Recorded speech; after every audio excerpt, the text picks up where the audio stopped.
Walk through the financial district of San Francisco or New York or London. Look up. You see monuments to stability. Billions of dollars in glass and steel. They look permanent. They look invincible. But walk inside and you'll notice something strange. The lobbies are quiet. The elevators are waiting. The security guards are guarding air. We are currently living through one of the largest destruction of wealth events in modern history. But unlike 2008, there are no cardboard boxes. There are no frantic traders screaming on the floor. It's silent because right now, the global financial system is playing a very dangerous game of let's pretend. Here is the uncomfortable truth. A massive portion of commercial real estate is mathematically insolvent. To understand why, you have to understand that commercial buildings aren't bought like your house. You get a 30-year fixed mortgage. You sleep at night. Commercial landlords don't do that. They use short-term debt, usually 5 years. They buy a skyscraper for $100 million.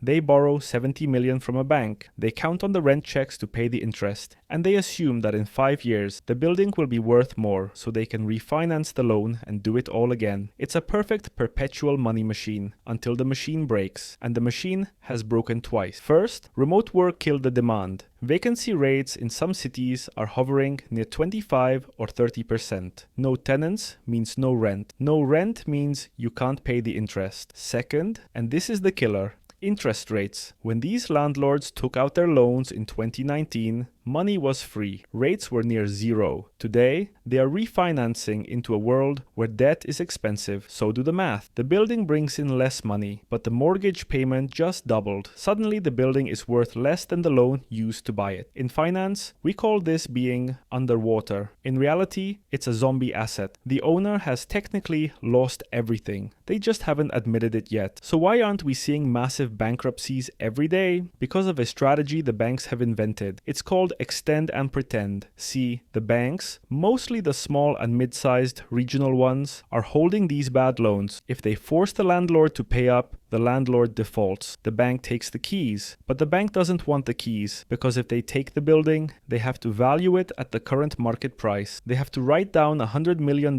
asset to $50 million. If they do that, the bank looks insolvent. Investors panic. You get a bank run. So, instead of facing reality, the bank says, don't worry about it. We'll extend the loan for another year. Just pay us what you can. They are kicking $1 trillion can down the road, hoping that interest rates fall, or workers suddenly fall in love with cubicles again before the clock runs out. There is a wall of debt maturing this year and next. Hundreds of billions of dollars. The landlords know the buildings are worth less than the debt. They are ready to mail the keys to the bank and walk away. The banks are pretending the buildings are worth what they were in 2019 to keep their stock prices up. It is a silent standoff, a slow motion crash where everyone agrees to ignore the fire in the living room because nobody knows how to put it out. The only question left isn't if the value will collapse. It's who is going to be left holding the bag when we finally decide to check the price tag. Likely, it's you.